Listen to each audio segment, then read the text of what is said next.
విలేకరు మిత్రులు దయచేసి there is no confusion, I am straight. Kaleshwaram అసలు కాళేశ్వరం గురించి ఆ ప్రాజెక్టు గురించి వీళ్ళకు తోక తెలియదు, నా తొండం తెలియదు. ఇప్పుడు ఉన్నోనికి ఏమీ తెలియదు, ఇంటికి కూడా తెలియదు. కోపం వస్తుంది, బాధ కలుగుతాయి. ఏమైందండి దానిలో? మేడిగడ్డ బరాజులో దానికి 3 బరాజులు ఉన్నాయి, మేము కొత్తగా కట్టినాయి. సైడ్లో కూడా ఉన్నాయి. సైడ్లో వచ్చి కలిసేటువంటి రివర్లెట్స్ ఏవైతే ఉంటాయో వాటిని కూడా చాలా ఇసుకలనే కడతాం, వాటికి పిల్లర్స్ ఉంటాయి.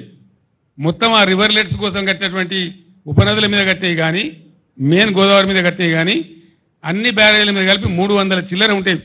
ఇది పిల్లర్స్ బ్రహ్మాండంగా 3 బ్యారేజీలలో కలిపి దాదాపు 200 చిల్లర గేట్లు ఉంటాయి. అంత పెద్ద పని అది. దాని తర్వాత ఒక్కొక్క పంప్ హౌస్ మొన్న వీళ్ళు ఒత్తిరు కదా నంది మేడారంల వరద కాలువలో నీళ్ళు పోయడానికి. కాళేశ్వరం అయిపోయింది, మరి ఆ పంప్ ఎందుకు వచ్చినావు? మరి నేను అడుగుతా ఉన్నా, ఎట్లా వచ్చినాయి నీళ్ళు? మరి ఎందుకో వచ్చే కాళేశ్వరం లేనిదే వచ్చినాయా? మేమేం చేసినాం? మీలాగా లత్కోర పని చేయలే. మేము కడుతుంటే కాళేశ్వరం ప్రాజెక్టు కడతా ఉంటే 2 బ్యారేజీలు తెలంగాణ కాంగ్రెస్ నాయకుల యొక్క అసమర్థత వల్ల సమైక్య పాలకులు పెండింగ్లో పెట్టిన దశాబ్దాల తరబడి.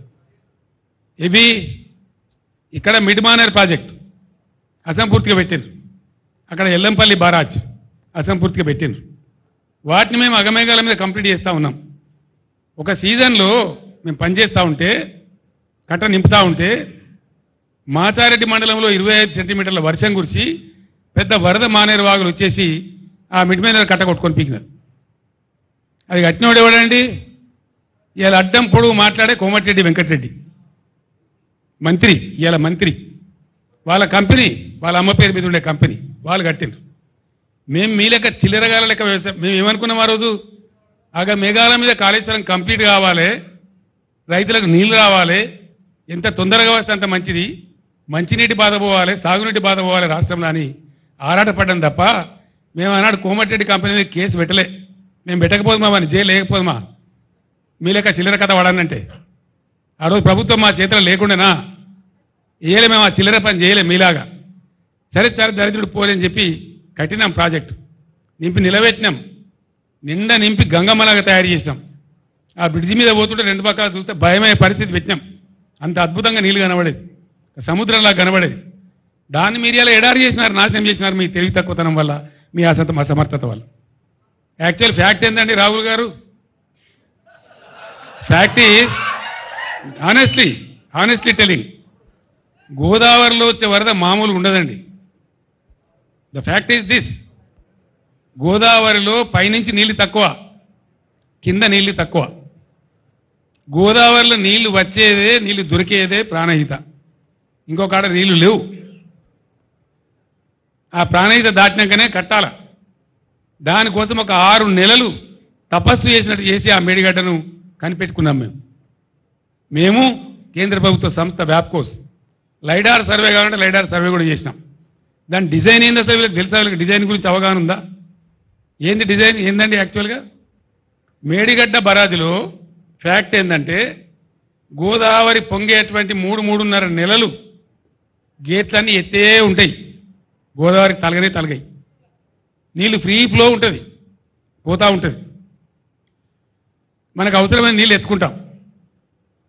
అందుకే కన్నెపల్లి దగ్గర పంప్ హౌస్, లక్ష్మీ బరాజ్ యొక్క పంప్ హౌస్ కన్నెపల్లి దగ్గర పెట్టిన తెలివి తక్కువతో పెట్టలే. మేడిగడ్డ బరాజ్ అవసరం లేకుండానే నీళ్ళు ఎత్తుకునే అవకాశం ఉంటుంది అక్కడ. ఆ పాయింట్ పట్టుకున్నదే అందుకు. అక్కడి నుంచి నంది మేడారంకు, అంటే మీది బరాజులకు వచ్చి నంది మేడారంకు, మేడారం నుంచి గాయత్రి పంప్ హౌస్కు, గాయత్రి నుంచి వరద కాలువ ద్వారా మిడ్మానేరుకు, మిడ్మానేరు ద్వారా ఎల్ఎండికి, మిడ్మానేరు ద్వారా మలన్న సాగర్కు, మిడ్మానేరు ద్వారా పైకి ఎస్ఆర్ఎస్పికి, ఎటు అవసరం ఉంటే అటు వాడుకునే విధంగా మిడ్మానేరును ఒక ఖజానా చేసినాం. గోదావరిలో నీళ్ళు ఎత్తడానికి మేడిగడ్డ బ్యారేజే అవసరం లేదు, కానీ ఎప్పుడు అవసరం పడుతుంది? అది టాక్టికల్ అప్రోచ్. 25 వేల క్యూసెక్ల ప్రవాహం స్టార్ట్ అయిందంటే గోదావరిలో జూన్ ఎండుకు ఆ గేట్లన్నీ ఎత్తేస్తామండి. అసలు బ్యారేజీలో నీళ్ళు ఆపరు. ఎప్పుడు ఆపుతారు? మళ్ళా ప్రవాహం 25,000 క్యూసెక్లకు డౌన్ అయ్యేదాకా ఆపుతారు. చివరిలో సెప్టెంబర్ మాసం చివరిలో ఆ గేట్లు దించుతారు. అది కూడా మొత్తం గేట్లు దించరు. అటొక 2 ఇటొక 2, ఆ చివరికి 2 ఈ చివరికి 2 వదిలిపెట్టి వచ్చిన నీళ్ళు వచ్చిపోయేటట్టు చేసి ఒక 9 టీఎంసీలు 10 టీఎంసీలు నిల్వ ఉండేటట్టు దానిలో ఆపడతారు. వచ్చినవి పోతూ ఉంటాయి. ఆ 9-10 టీఎంసీలు పెడితే కొద్దిగా బిల్డ్ అవుతుంది కాబట్టి దాన్ని ఎత్తి పోసుకుంటూ ఉంటాం.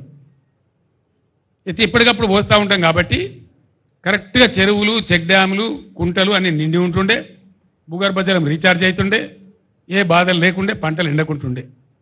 మే నెల తర్వాత కూడా మత్తలు దుంకిన చెరువులు కారణమైంది తెలివిగా దాన్ని ఏ టైంలో ఎత్తిపోయానో ఆ టైంలో ఇంజనీర్ల ద్వారా ఎత్తించినాం. కాబట్టి నేను మాట్లాడిన నిన్న మొన్న ఇంజనీర్లకు ఏమైందిరా ఈ సన్నాసులకు తెలివి లేకపోతే మీ తెలివి ఏం వచ్చింది, ఎందుకు ఎత్తలేదు నీళ్ళు అంటే సార్ మమ్మల్ని నిరోధించిండ్రు అని ఏదో ఉన్న తోకమట్ట అని చెప్పి ఉన్న మీదున్న బ్యారేజీల నీళ్ళు కూడా వదిలేసారు కావాలని చెప్పి వీళ్ళు తెలివితొక్కతనం మేము ఏం చేస్తాం సార్ అని చెప్పారు నాకు ఇంజనీర్లే.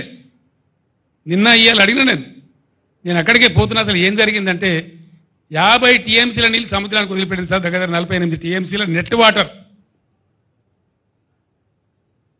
కుంగిందని దాని ఏదో కేసీఆర్ను బదనాం చేయాలి, గత ప్రభుత్వాన్ని బదనాం చేయాలని ఒక చిల్లర కుట్రతోని ప్రేక్షకుల్లాగా చూసుకుంటే సన్నాసులాగా కూర్చుంటే నీళ్ళని వీకినాయి. ఇప్పుడు కూడా 1500 టీఎంసీలు పోతా ఉన్నాయి ప్రణాయితలు. ఇప్పుడు కూడా క్యూసెక్కులు పోతా ఉన్నాయి. ఆడ ఎన్ని ఉన్నాయండి పంపులు? వీళ్ళకి లెక్కనా తెలుసా? కనీసం ఏ పంప్ హౌస్ కాడ ఎన్ని పంపులు నేను తెలివైన ఉన్నది వీళ్ళకు. 2200 క్యూసెక్కుల సామర్థ్యం ఉండేటువంటి 17 పంపులున్నాయి అక్కడ కన్నెపల్లి కాడ. మేము నడిపినాడు కూడా మొత్తం పంపులు నడపం. నీళ్ళని బట్టి చూసుకుంటూ, అవసరాన్ని బట్టి చూసుకుంటూ, ఇతర అవసరం ఎంతుంది, ఎన్ని కాలేజీ ఉన్నాయి అని చూసుకుంటూ నడుపుతాం. దాంతో ఏమవుతుంది, ఒకసారి ఒక పంపు నడుపుతాం, 2 పంపులు నడుపుతాం, 3 పంపులు నడుపుతాం. మామూలు ఇసుక కట్టేసి బస్తాలేసి కూడా ఇసుక బస్తాలేసి కూడా నడపచ్చు. కానీ దాన్ని నడపకుండా కుట్ర చేసి అలా ఎందో ఉన్నది. మేమే చెప్పినాం కదా అసెంబ్లీలో, ఏమున్నదండి అలా వాడు ఏం చెప్పిండు, మొన్న నచ్చిపోయినాడు. ఆ 2 పిల్లల కింద ఉన్న ఇసుక కదిలి అవి కదిలినాయి అని చెప్పిండు.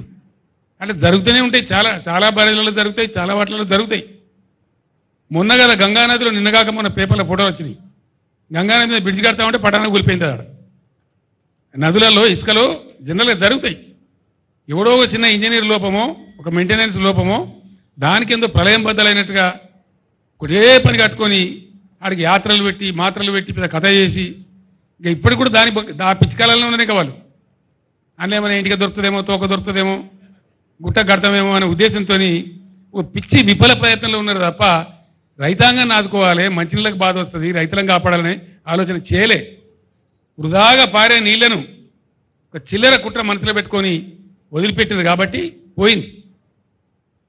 ఇప్పుడు కూడా పొద్దున నేను మగ్దుంపూర్లో మాట్లాడినా. ఈ దద్దనలకు చేత కాకపోతే 50,000 మంది రైతులు నెంబడేసుకొని వీళ్ళని పండబెట్టి తొక్కుకుంటూ పోయి మేడిగడ్డ కాడ కుర్చేసుకొని కూర్చొని నేను నింపుతా మళ్ళీ ఇవన్నీ రంది పడకుండా అని చెప్పిన నేను. చేసి చూపిస్తాం. గోదావరిలో నీళ్ల ప్రవాహం మొదలైన తర్వాత బరాయితో సంబంధం లేకుండా నీళ్ళు లేపచ్చు.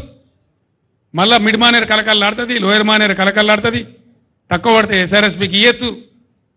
ఎత్తాల నీళ్ళు ఇప్పుడు ఈ ప్రభుత్వం ఇది దీని పేరు చెప్పి దాని పేరు చెప్పి ప్రజల నోట్లో మట్టి కొడతామంటే ఇక చూస్తూ కూర్చోం. మనం కొత్తగా ఎలక్షన్ తర్వాత కాబట్టి కూర్చున్నాం, మౌనం పట్టాం. కానీ నేనే పోతా గోదావరిలో 20,000 క్యూసెక్లు దాటిన తర్వాత వీళ్ళు నీళ్లు ఎత్తడం ప్రారంభించకపోతే నేనే ఒక 50,000 మంది రైతులు వేసుకొని పోతా. తొక్కి వీళ్ళని పండబెట్టి తొక్కి ఆ మోటార్లు నడిపిస్తాం.